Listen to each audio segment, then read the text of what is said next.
in national and international journals as well as has translation credits. His recent book, co-authored with Radhar on ICT and language education, Springer Singapore, has been published in 2023. He is also working on a book project on science fiction in colonial spaces with Liverpool University Press.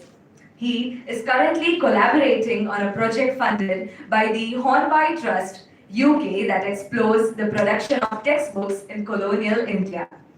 I request Dr. Atanu Bhattacharya for the keynote address. Please join me in welcoming Sir to the podium.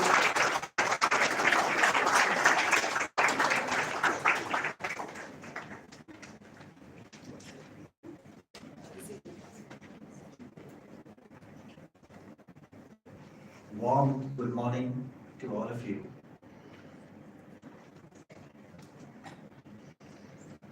Professor Delapri, Honorable Vice Chancellor in absentia, Reverend Father Noma, Principal Dr. Yvonne Fernandez, my very good friend Sanjay Mukherjee, Bani, who I can see, Dr. Trisha Roy,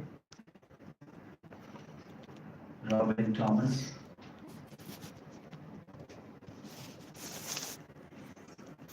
other faculty colleagues, participants, student friends.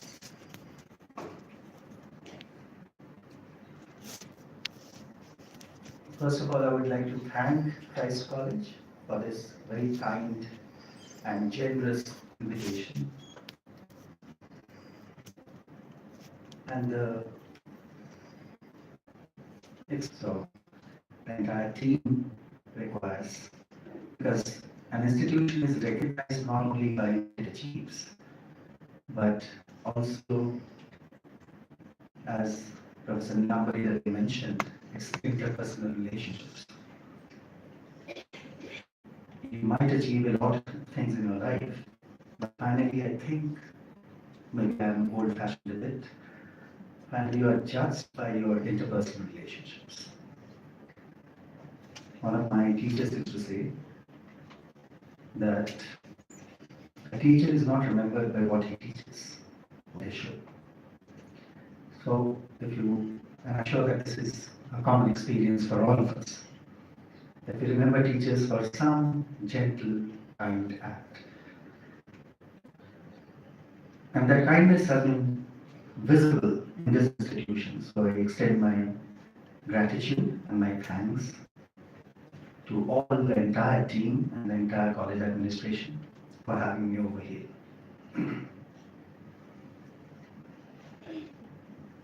I would like to begin with two fears that I have, and then move on to two caveats that I have.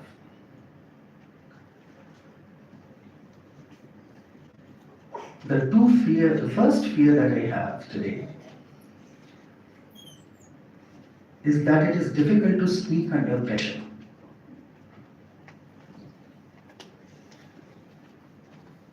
Now, as I can see, there are a large number of student participants, but even my colleagues, faculty, members who are present, and if you remember your first presentation, it's always difficult because in a public speech where a large number of unknown faces are staring back at you, it can be very, very daunting.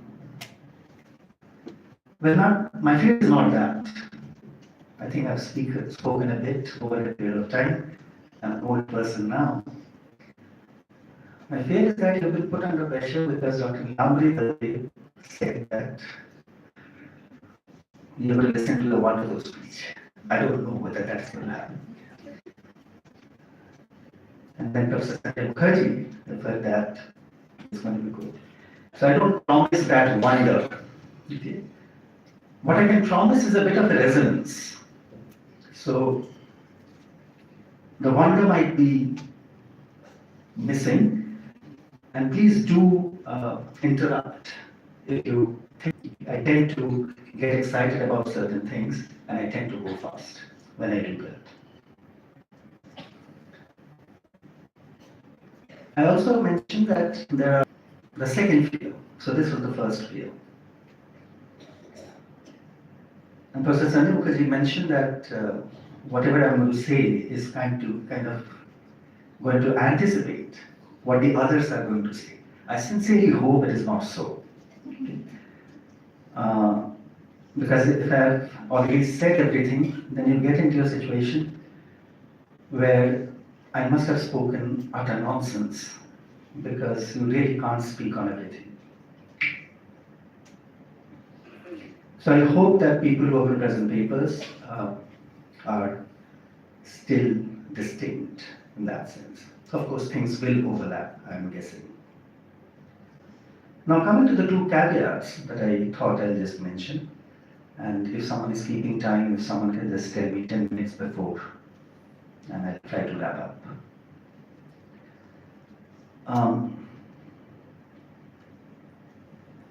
Now, when we look at the topic of the conference, then you see a vast expanse of things.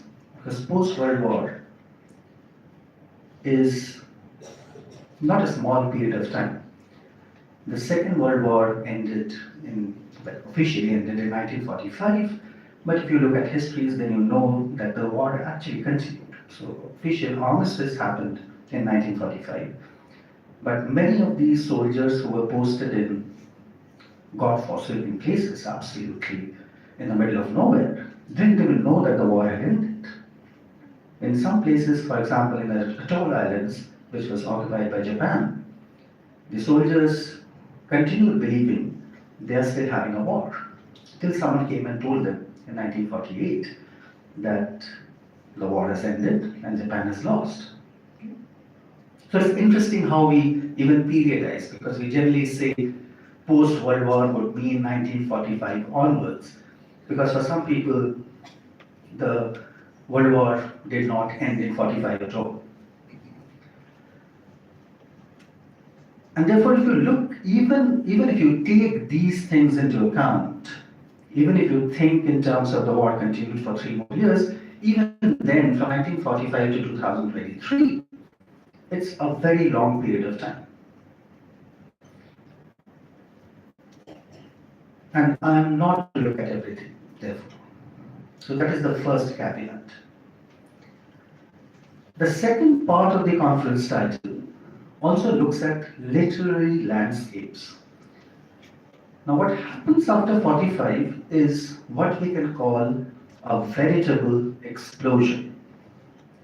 Because now you have the emergence of not just a British monolingual English speaking landscape, but bilingual, multilingual landscapes where English is also used and has been effectively used over a period of more than 100 years, and there are writers coming from those regions writing in those languages, etc. So when we think of literary landscapes post-World War, it becomes extremely difficult to think in terms of what are we going to look at and how do we periodize it. And this has been a trouble with literary historians. So one of the ways that literary historians have tried to go about it is by saying, okay, let's look at literature of particular nations. You actually get into more trouble by doing that, but let's think about that as a category. Okay. So then we start thinking in terms of Indian writing in English. Okay. Initially it was called Anglo-Indian literature. But then you get into trouble like Indian writing in English. So are these Indians who live in India or Indians who live abroad? If Indians living abroad are writing in English, are they multilingual? Are they monolingual? Are they bilingual? If they're monolingual, then obviously they almost linked down to the same British literary tradition, which is a monolingual tradition primarily. Or you can have Canadian literature or African literature, which is even a more dangerous category because Africa is not a country, Africa is a continent. Okay? And you have different kinds of English writing in Africa. It's not necessarily that it's always English because Africa was colonized by the Italians, by the Germans, by the Portuguese, by the Dutch, by the French, everyone. And different kinds of parts of Africa speak in different tongues. So where do you stop? Where do you say, this is where I'm going to say literature of these regions are something that I'm going to look at. And how do you classify it? So how do you have comparisons between African literature, let me use the term, Indian literature, Canadian literature, Australian literature? Are you going to look at Aboriginal literature in Australia? Or are you just going to look at white writers? How are you going to go about it? So the problem with the literary is one of the major problems that we find in the post-World War world. And therefore I need to make this caveat very clear. The organization that I'm going to show, the organization is not based on typical histories of English literature. So what I'm suggesting is that we need to rethink our ideas of what the literary itself is. Because the idea of the literary, what we call literary, or the canonical, itself undergoes a massive change post-Second World War. So when we start thinking about the literary, it's no more simply printed text written by great authors. Because now we have other sorts of texts that can now be seen as a part of the literary. So we'll come to that later. So this is the first caveat I wanted to begin with. The second caveat is a very simple one, and that is obviously in this massive, vast period, I can only provide an overview. And at the end, promise you possible directions. So I'm not going to go period by period or whatever. One of the interesting points that was made by Professor Mukherjee in the morning was this idea of the modern. And if you come to post-World War literature, sometimes referred to as postmodern,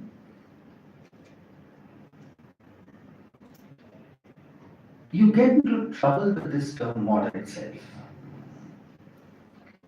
So what is the modern? Is it a universal category? Is it something that is applicable across different contexts, different countries, equally? Or do we think of the modern as something, a peculiar category that comes into existence in particular historical contexts? Okay. Just to give you an example. One of the common binaries that is established is between the modern and the traditional or conservative.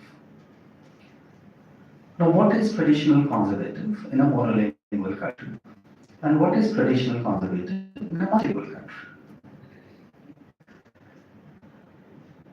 We'll think about these things when we go through the slides a bit, but I'm just kind of forewarning you. The second is the modern is located in this idea of time. So modern is historically progressive. It is future looking. Modern comes later. Modern supersedes what the traditional or the conservative or whatever you call it is seen as backward in time. So that's a very interesting thing that happens with the modern. That the idea of time in modern is something that is, you look forward, you look towards the future. That is modern. Okay? The moment you look backward, then you are traditional, conservative, etc. Yeah. And what does it do about our understanding of literature, when you think of time in a different way.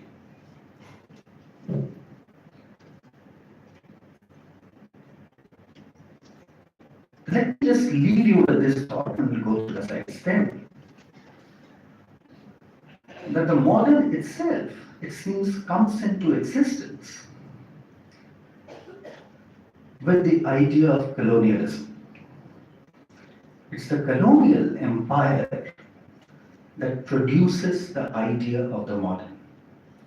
You could not have a modern Britain, you could not have a modern America without the colonies. Because what you do in the colonial empire, for example in India or all across the world, across the African countries, is produce this binary between modern, what you have, students of literature, modernism, etc.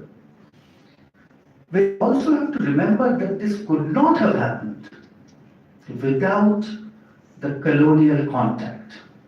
Because the idea of modernity itself is located in colonialism.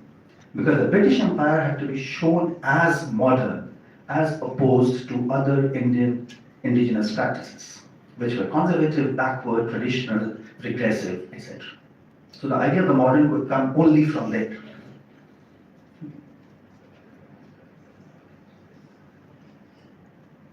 The fears and the caveats have taken a long time, so I hope I'm able to go through the slides. So what is my plan today? I'll just give you a very brief history. Please do forgive me for daring to encroach in your territory. But I'll give you a very brief history of what is the nature of the post-World War world. And then, as I promised you, I'll give you 3 frameworks to understand what is happening over here. And I'm going to call them the linguistic turn. Well, I'm not calling them. There are scholars who already call them that. But I'm going to refer to what is known as the linguistic turn, the pictorial turn, and the post-colonial turn. So we'll go through these terms and see what is happening because of this turn.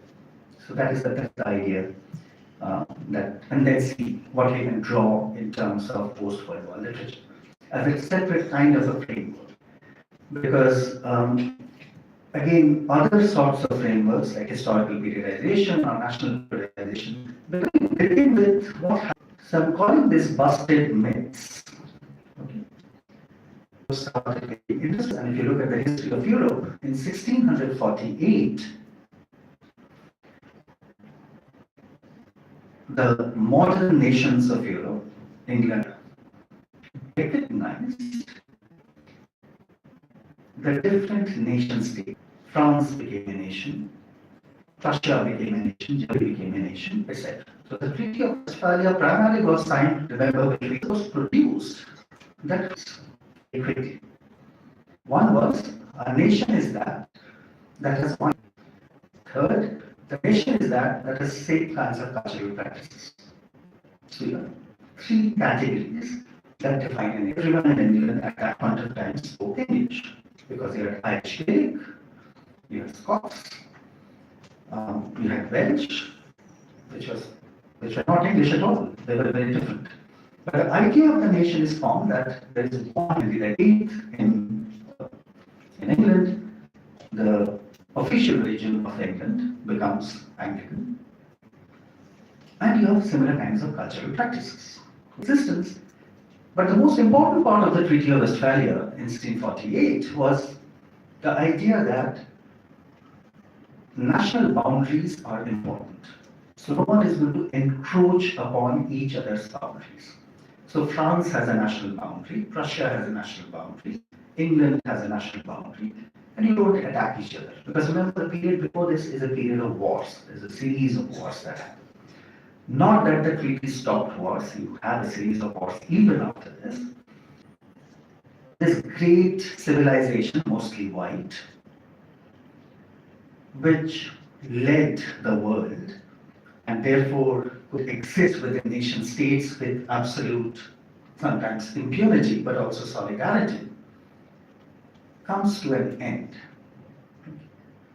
you suddenly realize this entire myth that was created of the nation state becomes problematic. Linked to this, of course, is the beginning of the Cold War. People again who know a bit of the history of this period would remember that in 1917, Russia has a communist revolution, and the entire, in those days it was called the USSR, um, so the entire Eastern Bloc becomes a massive bloc under a communist state. After the Second World War, of course, remember, Germany is divided. So the East and the West. The West comes under American control, the East goes to Russia, and this begins the long Cold War and the fear of annihilation. Because the Second World War also sees the first mass weapon of mass destruction. So, weapon of mass annihilation, actually. So it's the atomic bomb that is dropped in Hiroshima and Nagasaki that effectually brings the Second World War to an end. Now, this long Cold War also has an effect on the kind of literary practices that appear, because if you're constantly writing under the shadow of fear that the world that you know today is not going to be there if someone drops a bomb.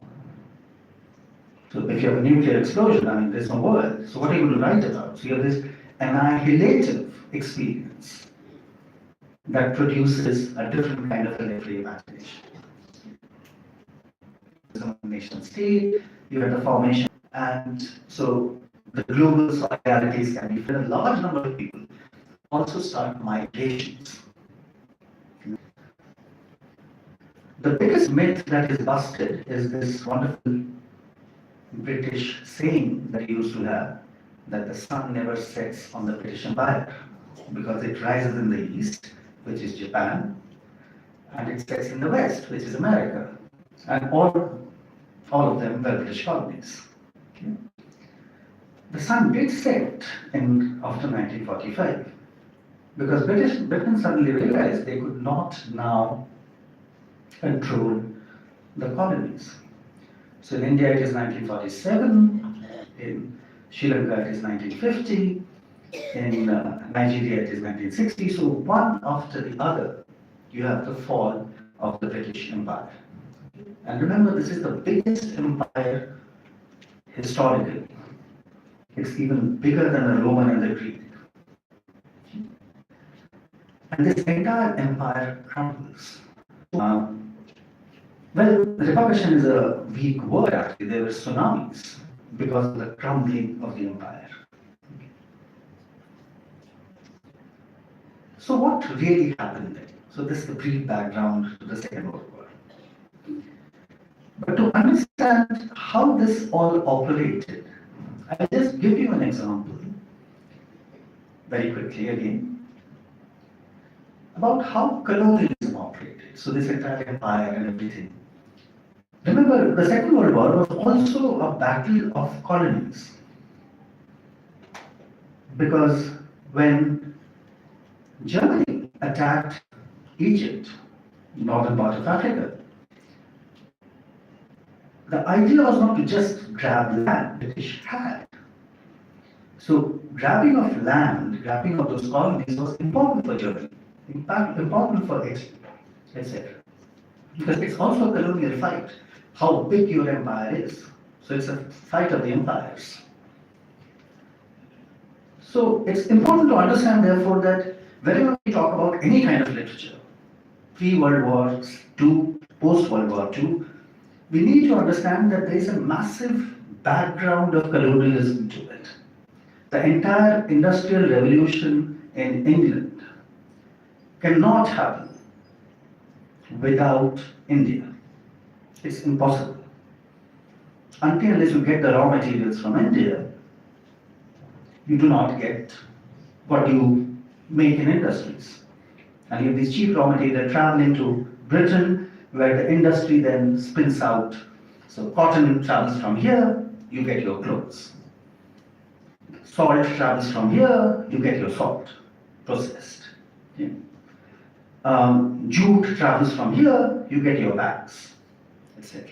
Okay. So the entire industrial revolution, the very function of industrial revolution of the colonies, the colonies, standardized language.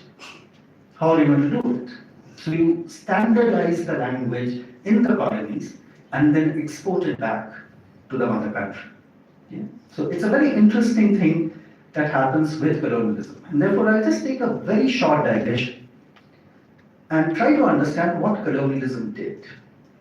And then the foundation of English, not very accurately though, what I'm going to show you, happens when not even Britain, UK, but the East India Company in 1765 is given a large piece of land in the east of the country. It is such a big piece of land that it is bigger than UK itself.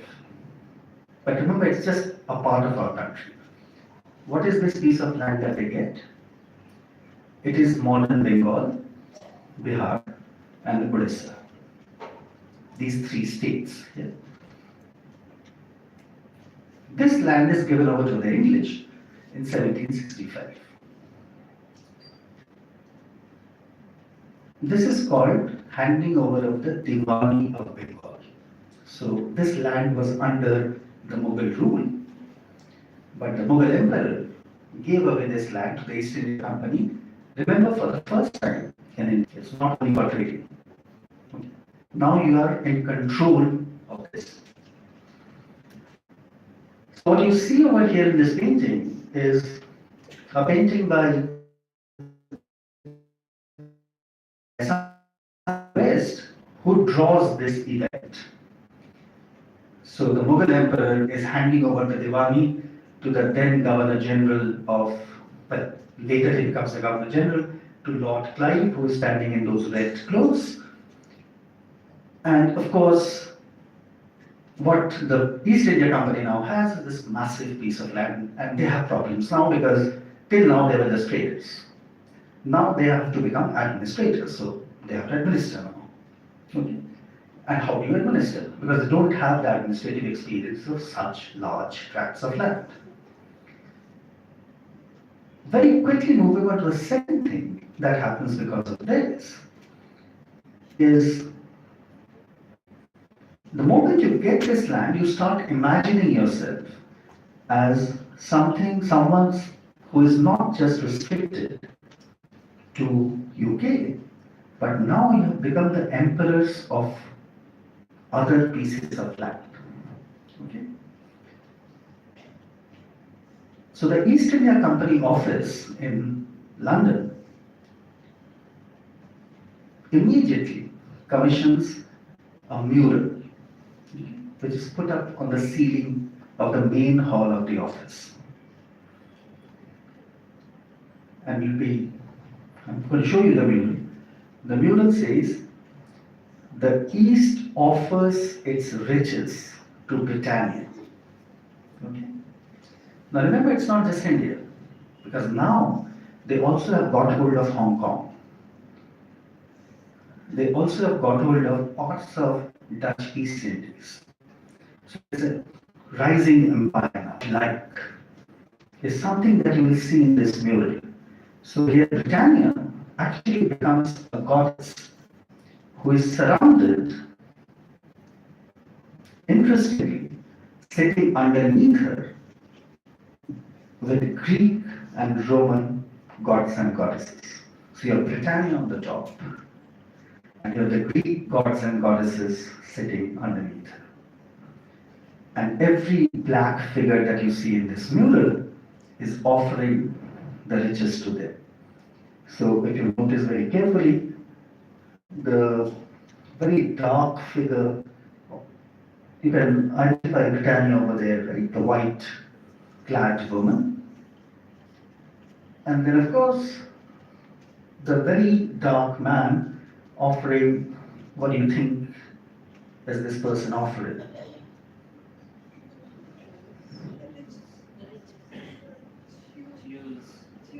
Cotton. That's the riches. That's the Indian offering cotton. Underneath that dark pan, you see a person, robed person, with a mustache and a beard. That is the Chinese man. And what's the Chinese man offering? Silk and opium. Now remember, the definition of riches is very different. It's not gold and jewel. It's these resources that need to now come to Britannia to make Britannia great, Great Britain great. Okay? And this is the general story of colonialism across. So I think we need to understand this to understand how modernity emerges. Okay? The third thing that I wanted to tell you, again in this digression, we'll come back to the loop later, is one of the things that they immediately started doing once they got hold of Bengal, Bihar, and Orissa is they started recording. So how do you understand this land? So how do we understand lands? We need to know the culture, the languages, etc., etc.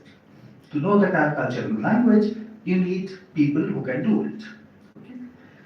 And therefore, you are coming up with of these institutions, which can think of local, learn local knowledges, translate local knowledges, but also map the land. Because in order to administer the land, I need to know how much of taxation do I need to do for a particular piece of land. So if you have 30 bighas of land, how much tax should you pay to the government? And if someone has 500 bighas, how much tax should they pay to the government? So what they do is, they send out these teams across the Ganges. So if you've been to Calcutta, you know the river flows into the sea over there. So they have these massive teams led by surveyors who keep on mapping river routes, sea routes, land routes, mines, geology, rocks, minerals, number of people, number of languages, number of cultural practices. All this is recorded year after year after year after year, 1765 onwards, which also gives rise to subjects which I'm sure many of you studied in your schools and maybe even in your college. Can we have a raise of hands? How many of you studied geography? Oh my God, everyone. Geography came into existence as a subject because of these surveys. There was no geography. There was no subject called geography. It was in India that a person called James Rennan, who started conducting these surveys and publishing maps of these surveys, that gave rise to the discipline, the subject of geography. So one of the things that recording terrain knowledge does also produces different sorts of disciplines. So remember what Mukherjee sir said in the morning. The post-World War is inherently interdisciplinary. In order to understand this interdisciplinarity, we have to probably go back a bit and understand that many of these disciplines came into existence, including disciplines like botany, horticulture, which I'm sure many of the universities have, came into existence because of this recording of heritage knowledge. It was founded as Asiatic Society of Bengal, and of course Bombay had one, and Chennai had another one. Let me just quickly then go on to the other part. Now, in order to carry out administration, how am I doing for time? Okay, thank you. Now, in order to carry out administration, you need administrative people, right? So, for example, in college administration, you will have certain kinds of people looking after certain kinds of things, etc. In state administration, you will need magistrates, police, etc., etc. What happens when you are suddenly given overnight? Imagine that, all of you imagine that you are given to administer 2 million people with nothing available. What do you do? One of the things that the British were very good at doing was creating symbolic representations. So what do I mean by symbolic representations? They created one after another buildings across many parts of the country which represented certain kind of institutionalized power, like the Supreme Court. So what you see as Indian Supreme Court came from there.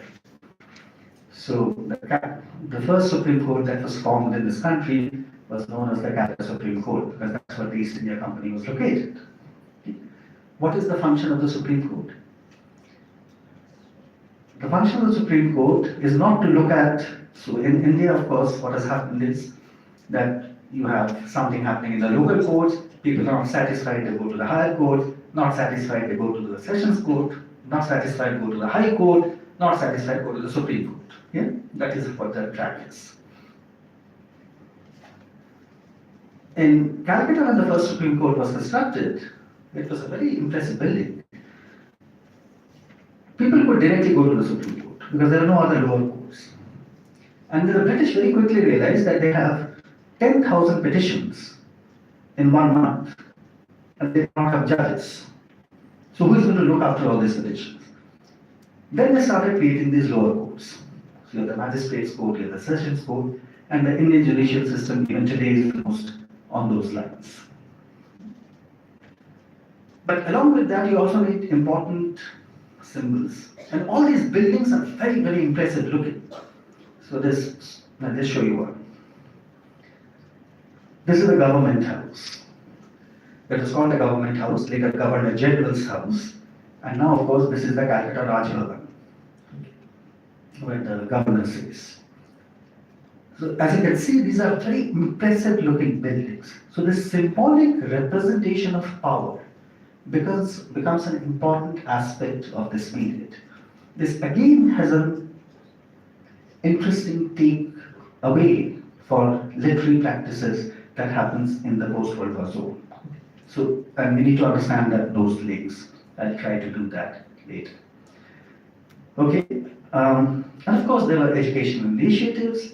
So you had establishment of universities in 1857, for example, in Calcutta, Bombay and Madras, and in 1882 in Allahabad and Punjab. So education becomes an important aspect of the colonial mode. That is where you learn your English, that is where you become, if you want to get a job, you need to go to the university, learn English, and then apply for a job. Yeah? So that's the road that you need to take.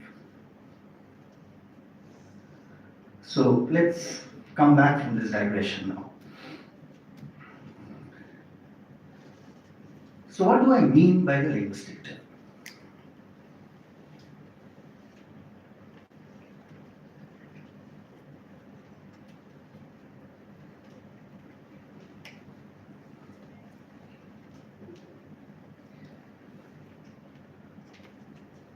One of the things that is taken for granted in this entire history, expanse of history, is that there is a one-to-one correspondence between language and reality. See, how will you show power if there is no correspondence? If I tell you something or ask you to do something and you don't understand it, then I can't show any power. So the belief in any kind of a form of, at least in the West, institutional power or colonialism or anything that you look at, underlying this belief is that language and reality are interconnected. Language represents reality. Okay. So one of the things that Honorable Vice Chancellor said in the morning is, literature is a reflection of society. I'm sure that many of you also think of that there is a correspondence between language, which is literature, and it reflects what is happening in the society. Now we know that mirrors are problematic. You must have gone into fairs and circuses, right? Have you? Yeah? Have you gone into a convex mirror, you have a concave mirror? Does it show reality?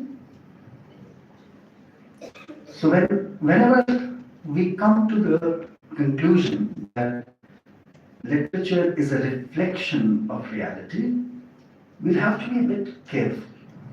I mean, of course, it is a reflection. But is it a truthful one? We don't know. Because mirrors can be very problematic. Because mirrors can distort, mirrors can change. Mirrors don't show you exactly what you are. Even if it's not a convex or a concave mirror, your right hand becomes the left hand, your left hand, you are now first image in a mirror. You're never seen as you are. Your right is the left, your left is the right, etc. Okay? If mirrors are problematic, what is the without language you cannot have literature? Know that language itself can be a problematic mirror. Now we know that. Okay. How is it problematic? Because we know that language can also distort. So you cannot have a pure original language which communicates everything and you understand everything. Then there will be no problems in the world at all. There will be perfect correspondence. But linguistic correspondence is never perfect. It's always distorted. And in a stylized use of language, which is what literature is, it gets even more distorted. And this is something that starts happening or discussed in a major way in the post-Second World War literature. And this starts getting reflected. So this belief, though one might say, but there is at least some hope, if one may call it so, in early modernism, that there is something retrievable. Okay? So I'm sure that all of you have read T.S. Eliot. It looks bleak, but there is something retrievable in Eliot as well. What is that retrievability? What can be retrieved? The possibility of, let's say, an interpersonal love. Look at Love Song of J. Alfred Prufrock. Okay? Though it is not a love song, it's not romantic. But still there is this very remote possibility. Look at Ash Wednesday. Faith, for example, can retrieve certain things. And many of these high modernists still believe that the chaos of the world outside can be shut out within the domain of language. So once you create language in a beautiful way, then the chaos of the world cannot be seen. You can create this world of art. You can create this world of literature, which is a self-contained world. It's almost creating an alternative reality. So you create an alternative world through your experimentations of language, metaphor, whatever, image, symbolism. But the self-contained world may not have any contact with the dirty, ugly world outside, but you have been able to create a self-contained world of literary. Post-Second World War, this almost disappears. Language now is merely a free play. You don't really know. So if once, for example, Beckett, in an interview, remember Beckett's Waiting for Godot was actually performed in a prison. And let me tell you, though many students even today come back and say, what does the play mean? The idea was that it doesn't mean, there's no meaning. He's not trying to put meanings into it. But let me tell you, the prisoners immensely liked it. It was a super hit in the prison because they thought it was very funny. And it is a funny play. When Beckett was asked, what does the play mean? What do you mean? No, he was asked, what do you mean by Godot? Are you talking about God? Are you talking about someone else? And Beckett said, if I knew, I would have said it in the play. I don't know. You are there. So there is no correspondence between previous ways of writing, but has to be a one-to-one correspondence. So if you look at early literary movements before the Second World War, let's say naturalism. What was the idea of naturalism? That there is a perfect correspondence between what you write and what you see. Comes from a scientific idea. Correct? So realism, naturalism, etc. There is a belief that there is a perfect mirror available, which can perfectly represent the world that is there outside. Now, in order to understand this linguistic term, therefore, let me venture into a bit of a understanding of what do we call literature that is getting written during the speech. Do we call them, as we used to call them, literature? Do we call them work? Do we call them by any other name? And it seems that one of the names that can be suggested for this kind of work that comes after Second World War is the term text. So instead of calling it as a piece of literature, a piece of fiction or non-fiction or whatever, I think one of the ways that we can identify these things that are happening post-World War is by defining it as a text. I'll leave out Ricker's first definition. But what is a text? Now, texts are generally cross-generic, and I'll give you some examples of this later. So they move across genres, and you will see it especially in the post-Second World War literature. So genres are constantly violated. So when you say I'm reading a novel, okay, let me come to the example first. So there is this Latin American Argentine writer called Borges. Borges' one of the novels begins with a Chinese encyclopedia, where he says, in the Chinese encyclopedia, the word dog means the following things: a four-legged animal, someone which climbs the wall, a good friend, a salad pickle, the carpet that lies on the door, etc. It goes on and on and on and on and on. And after a point of time, you suddenly realize, what is he defining? But that's exactly the point, that definitions do not mean anything anymore. And what you call an encyclopedic entry begins a novel. So they're often cross-generic, it travels across different kinds of genres. It, of course, contains a multiplicity of meanings as well as signs. It has intellectuality. Many of these books that are written after post-World War often borrow from each other. In fact, the person whose name is mentioned at the end, Barth, calls it a tissue of citations. So many of these texts are actually tissues of citations. So I quote from another author, I respond to another author in a slight manner, another author responds to me, and this constantly keeps on happening in the post-World War literature. And the belief that it's not the author who's going to tell you all the truth. It is the reader who is an equal producer.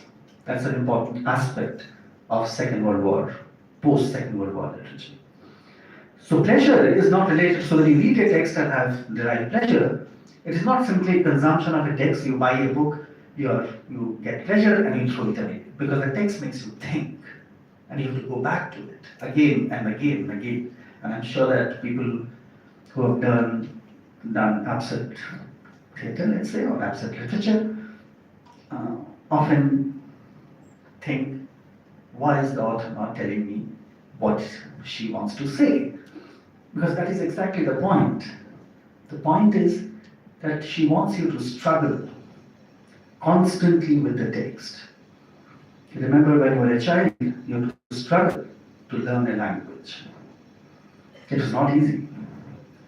You did lots of trial and error, and almost took 2 years to even get through the basics. The same thing happens with literary landscapes. So when you get back to language which is not going to give you easy meanings, is something that is absolutely important. So the question therefore is the famous question that Lewis Carroll, if you remember, in Alice in Wonderland, often asked. So if you remember, through the looking glass, there is this character called Humpty Dumpty. Do you remember Humpty Dumpty? So Humpty Dumpty was sitting on the wall, if you remember, and Alice goes and approaches him. Okay? And she asks him a question. And Humpty Dumpty gives a very weird answer. Okay? And this is what Alice says. The question is, said Alice, whether you can make words mean so many different things, because he uses words and he says, I can make them mean whatever I want them to mean. Okay? The question is, said Humpty, which is to be master? That's all. So would you ask the language to be the master, or would you claim that you are the master of language? You control language. The belief in post-Second World War literature for many writers is that language is the master. What I can do is I can simply use it, and I cannot control it. I'm not the master of language. If you come back to me and ask me the question, what does it mean? I can't answer your question, because the meaning also lies in you, on the reader. Okay? So therefore, this is from Through the Looking Glass, and people who have not read this, I think it's a very interesting text to read. So the question therefore is, which is to be the master? And the master, of course, in the post-World War literary landscape is expressed through these kind of movements. For example, the idea of the absurd. Now, absurd does not simply literally means that it is absurd. Absurd is a condition.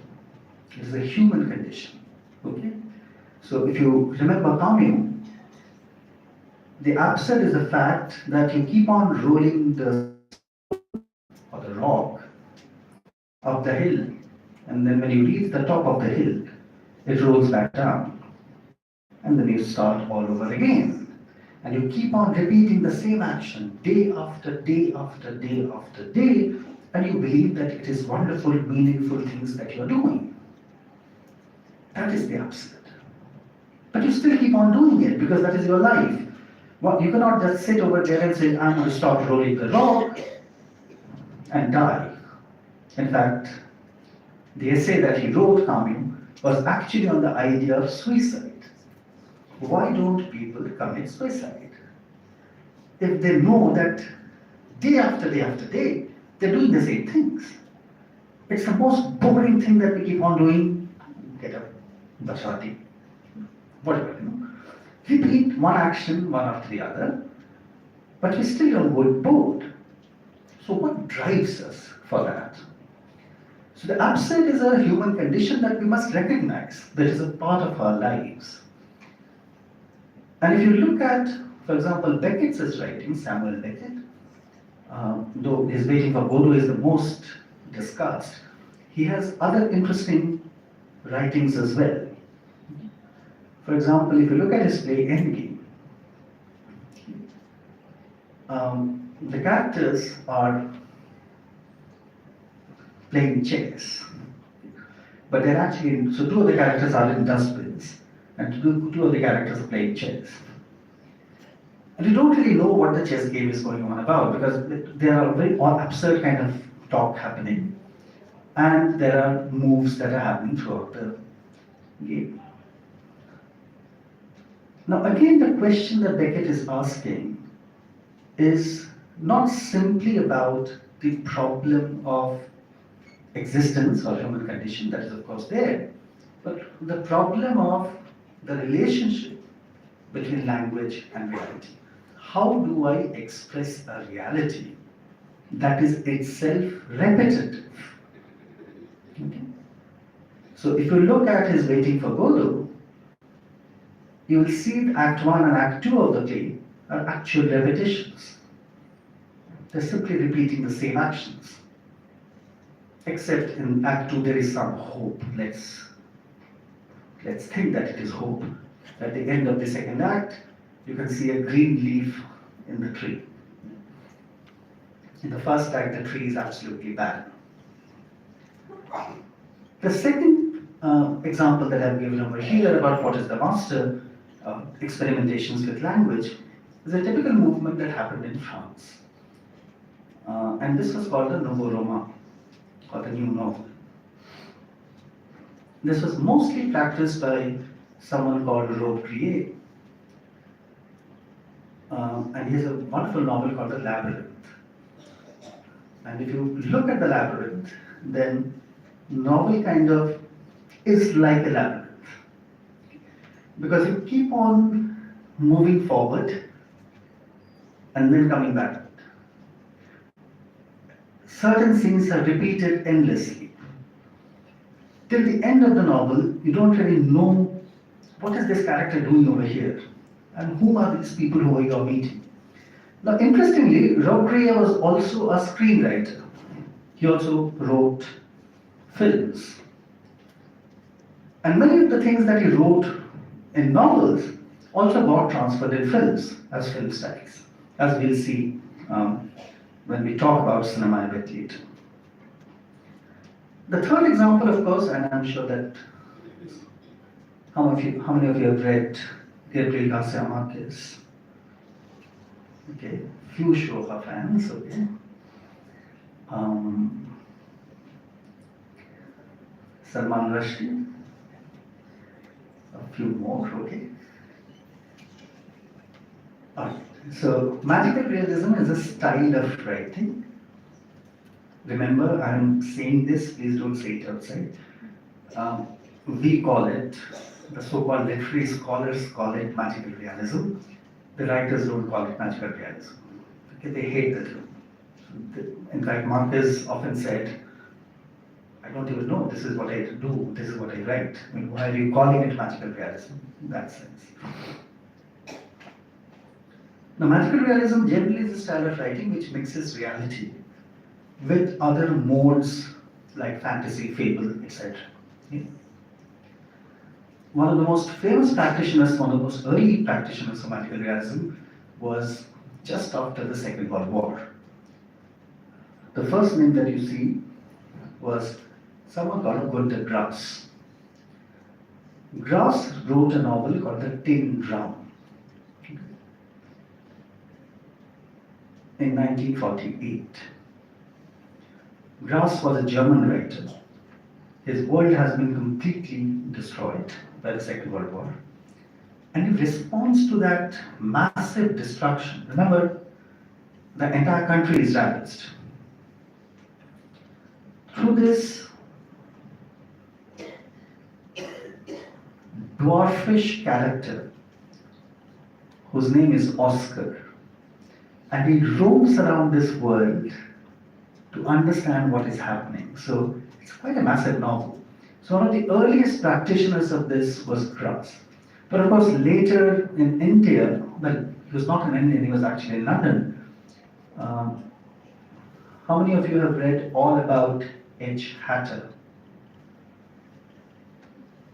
Heard about it? All about H. Hatter? Unfortunately, in the history of magic realism, this author is never mentioned. If you look at any histories, they will mention Rushdie and Marquez and Grass and everyone. G.P. Desani talked about the Indian experience of living in a country with multiple languages, etc., in this novel called All About H. Hatter, which is a fabulous, fabulous novel, which again uses a magic reality. So there is realism, but there is also a mixture of fantasy, fable, etc. People like Borges, I mentioned him bit. So, what are these experiments? And there are many more, but let's not get into it. So, what are these experiments about? It questions this basic premise that there is a correspondence between language and reality. So what they're doing is questioning this idea of correspondence. Okay? Let's move on to the second term that I mentioned, the pictorial term.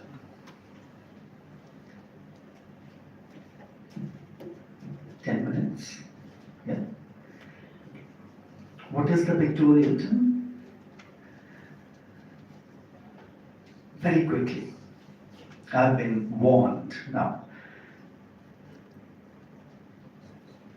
Photography, remember, becomes an important aspect of the Western world, and you'll be surprised to know photography, when it comes to India, is very successfully employed actually, even to control crime. So, this idea of the mugshot begins in India. So, when criminals were caught, they were photographed and their records kept. The photography changed the way you see the world. Let's accept that.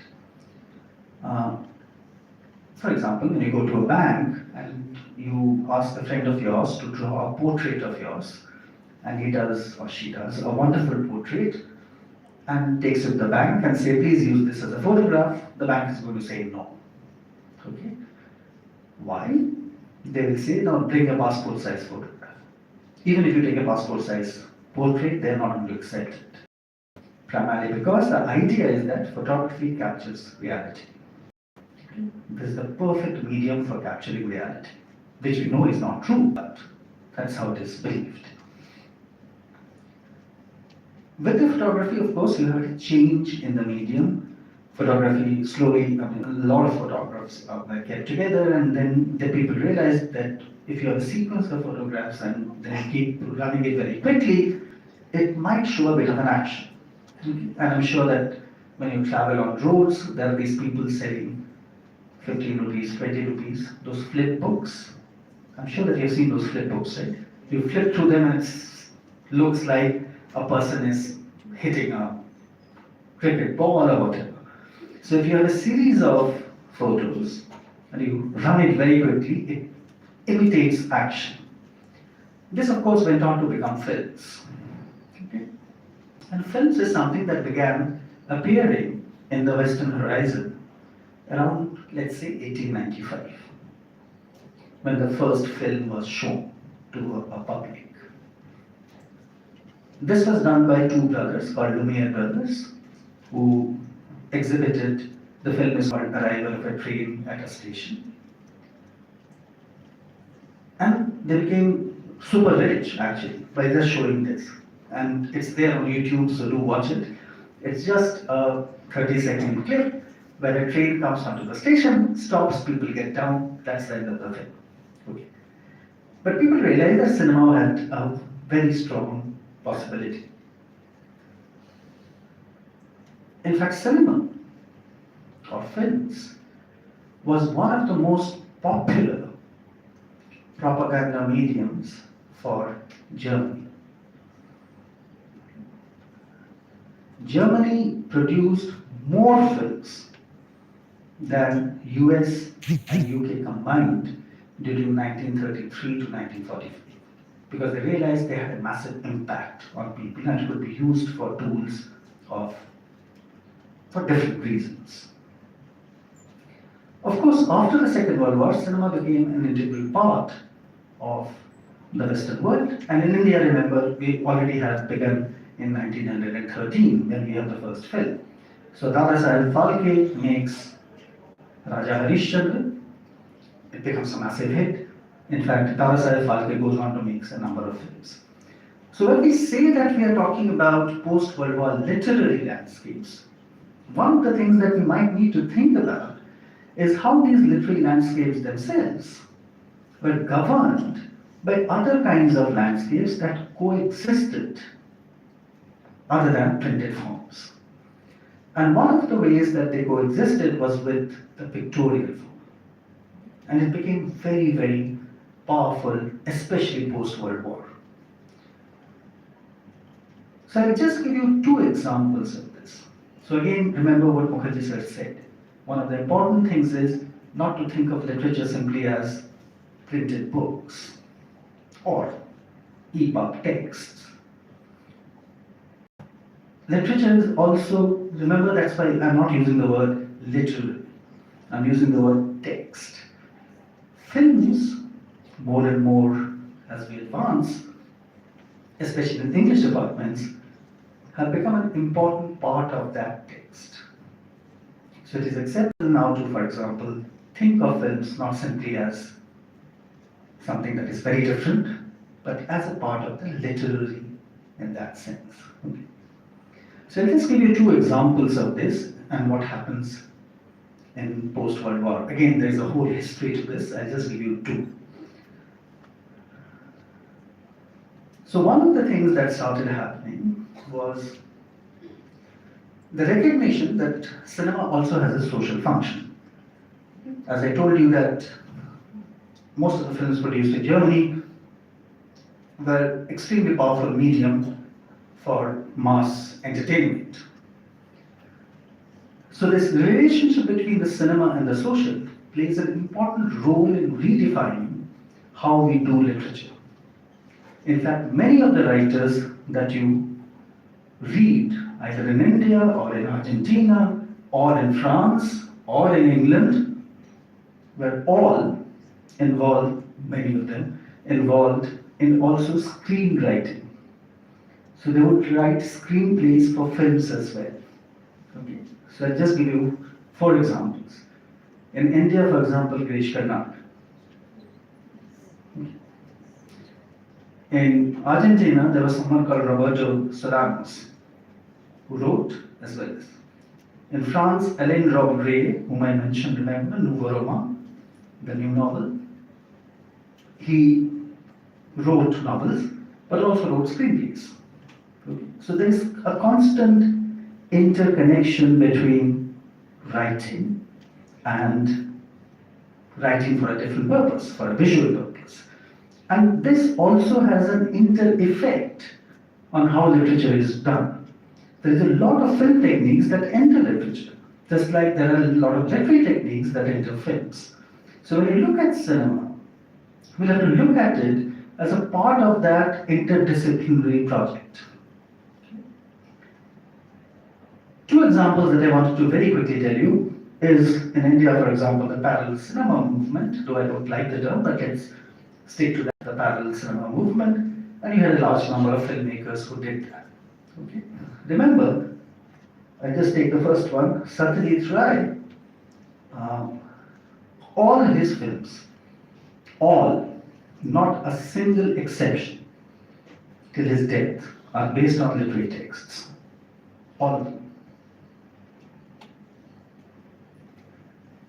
Now, this does not look like a fluke that one of the greatest directors of the 20th century actually keeps on making films on literary texts. So there seems to be a very intimate connection between the visual and the written, especially post-Second World War. The second example that I've given is known as the Third Cinema Movement. This was done by Fernando Solanas and Roberto Bettino, and they produced a manifesto called Third Cinema, the Manifesto of Third Cinema.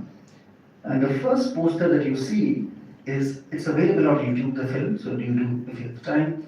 It's called The Hour of the Furnaces, La Hora de los Hornos, so the Hour of the Furnaces. Okay. So where they argued that the kind of cinema that we need to produce in post-colonial countries is very different from the kind of films that Hollywood produces, etc. So this is another direction that we might think of. And this is something that is again come up through the visual medium, the pictorial term. How many of you read graphic narratives? Okay, a few hands. How many of you read comics? Okay, a few more hands. Um, well, graphic narratives is again literary scholars giving a term. People who do graphic narratives actually say we are doing comics, but this is much more serious in nature. If you wish, more literary in nature. Okay. So the first novel that you see, the second one that you see, um, was by someone called Art Spiegelman, Mouse. It is in two books, and this was about his father's experience of a German concentration camp. And this almost started a flood of graphic narratives. This happened in around 1984. Okay, his first volume of Mouse comes out in 1984. The second volume comes out in 1991. It's about his father's experience of Auschwitz, both the volumes, which he didn't know about at all as a child, because his father never told him that I survived a concentration camp. Anyway, the second important book that came out was Persepolis, and this is by someone called Marjane Satrapi. She was an Iranian woman who ran away from Iran, settled down in France, and then wrote about her experience of the 1979 Islamic Revolution in Iran. So this entire book is about that. The third one is Joe Sacco, who was an American journalist who traveled to Palestine and started recording what was happening over there. So this entire book is a kind of a journalistic experience. But again, other than these three books, there are a huge amount of graphic narratives that have been produced since the 1980s. So maybe something that we need to think about, that how is literature itself, from the early days, from Satya's Ray and the films, this interconnection between literature and the films, this intermeshing and the intricate relation that they have, gets transformed into actual visual narratives of a very serious kind, of very serious nature, like the graphic ones. In India also, we do have a large number of writers who are experimenting with this. I've given you just three.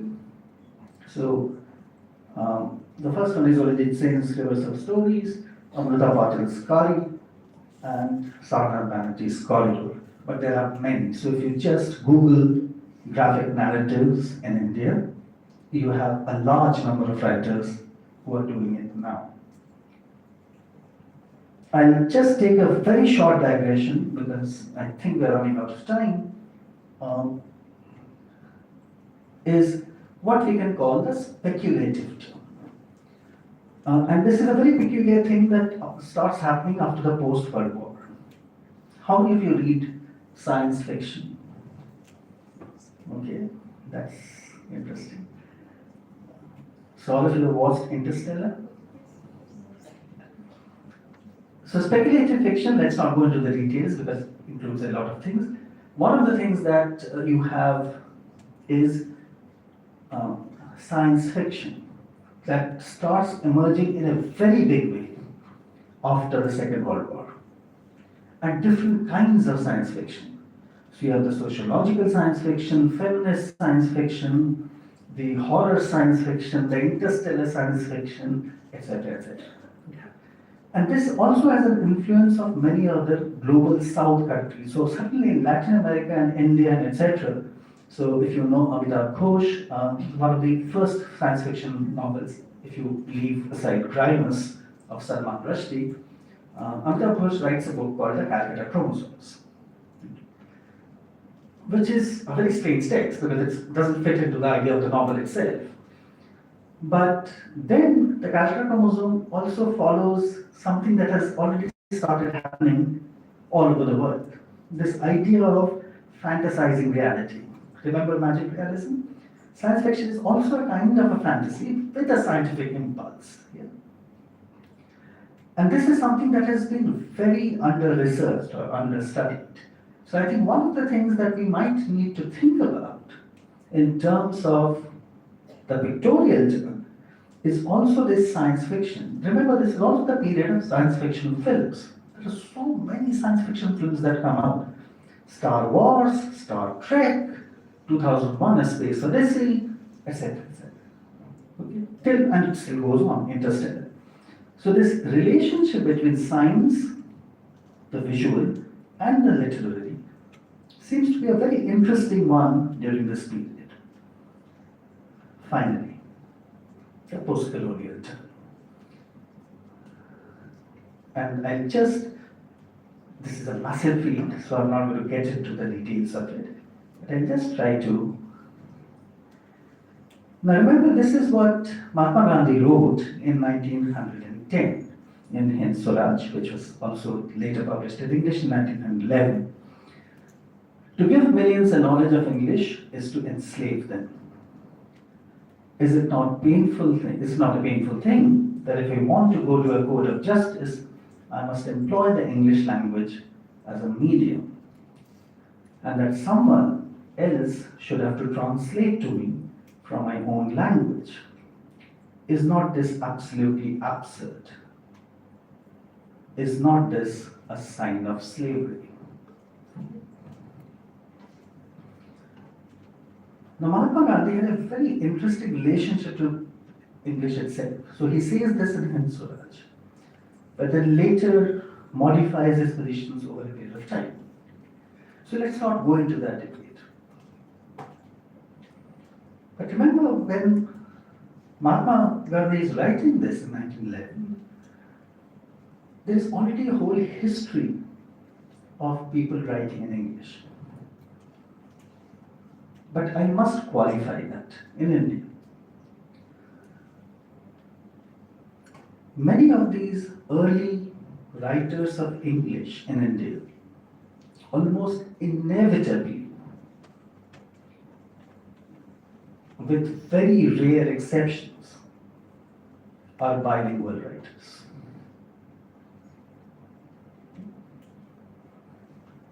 So you look at Bankim Chandra Chattopadhyay, the writer of Anandamait.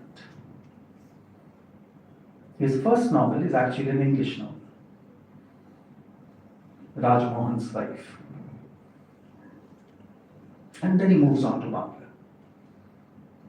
But you'll be surprised to know, and not many people know this, he actually used to write a large number of science textbooks in English. He was commissioned by the British government to write science textbooks for English. Look at Rabindranath Tagore, person exclusively mostly in Bangla, but also has a massive, his English writing has been collected in 3 volumes. There's so much. You look at any writer from India at this point of time, it's not that the person is exclusively writing in English, including Toru Dutt. Toru Dutt in the Dutt family album it's lost now. In the Dutt family album, it is mentioned that Toru Dutt also wrote in Bangla.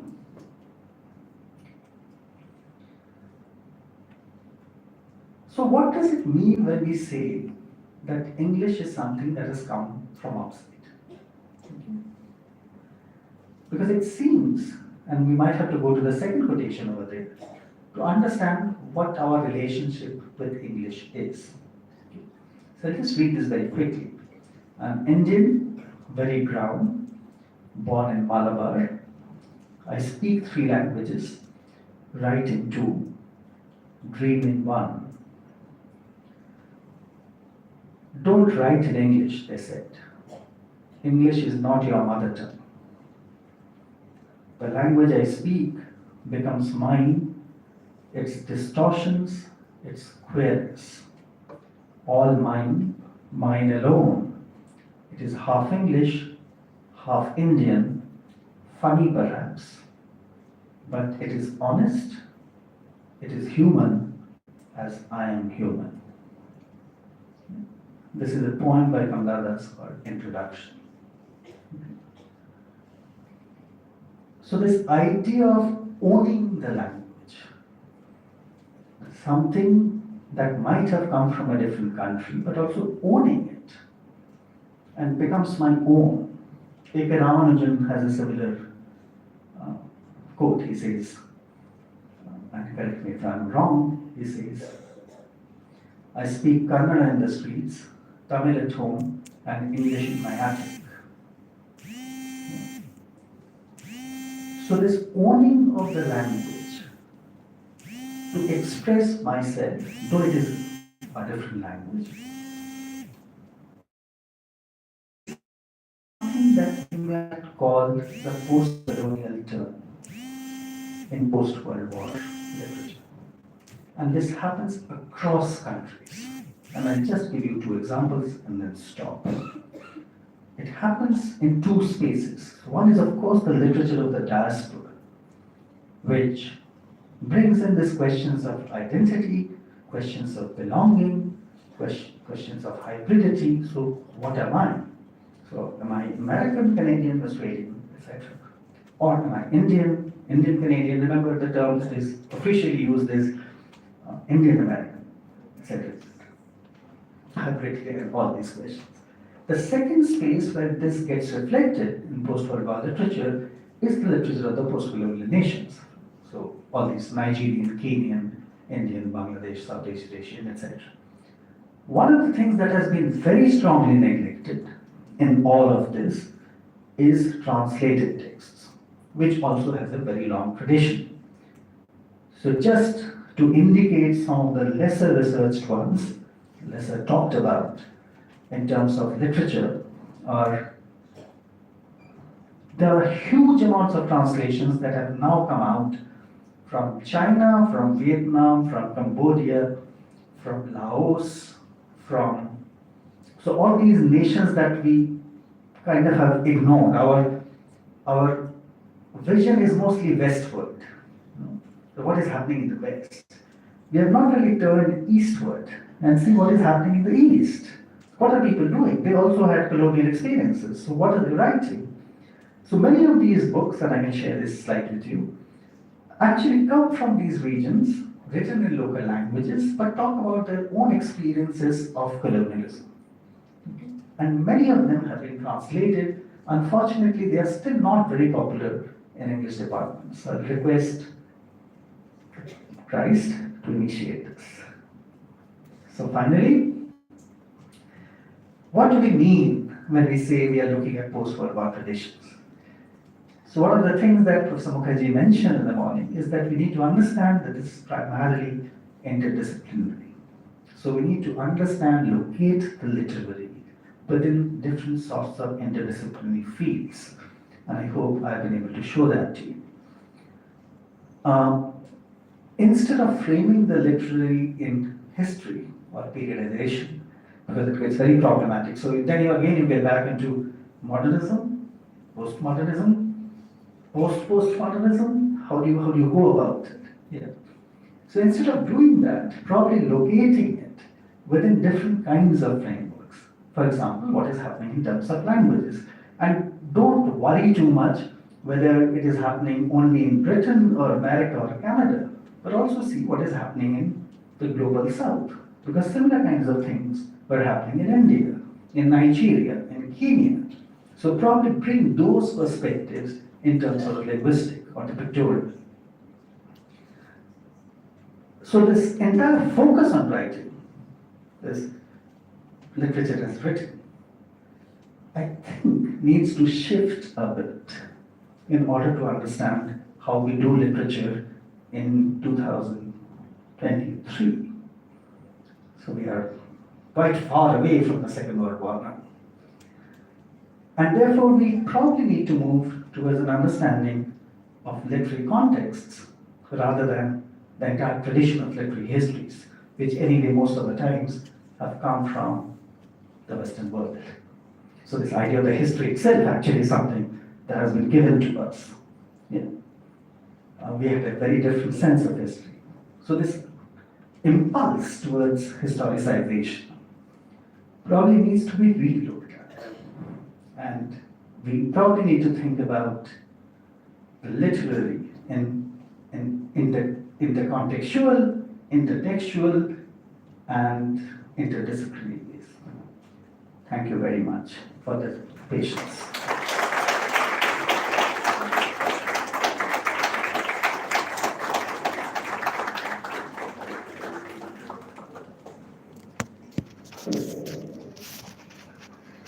you for your words of wisdom, sir. The floor is open to the audience for a few questions. So shall we take all the questions together first? Yeah. No worries.